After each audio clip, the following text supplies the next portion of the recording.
Hivi na wenzetu huko kwenu kuna watu wa namna hii? Yaani ukiona mtu anaimba tu nyimbo za dini, juaga kimeshamkuta kitu kizito.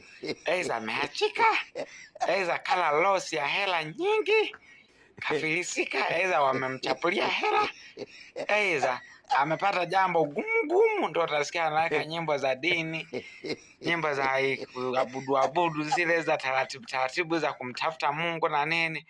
Na kama ikifika siku ya ibada, siku ya Jumapili, kanaenda hadi kanisani, hapo juage tayari kimeshamkuta, aidha kaachika au kala losi au kaachwa au yamemkuta magumu. Takuta amekuwa mpole, nyimbo anapiga nzuri za Mungu kweli, unaweza kusema mwetu huyu nyewe ameshaamua kumtafuta Mungu.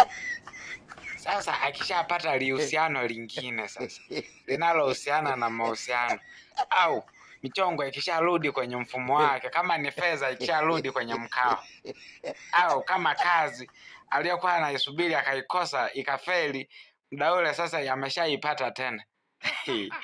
Kama utamwona tena ikiwa anapiga zile nyimbo, ila tukishaona tu zile nyimbo zimeshaanza kugonga, nyimbo fulani hivi za uwepo taratibu hivi na nini, juaga tayari. Hivi na huko kwenu wako au ni huku tu? Nasoma comment.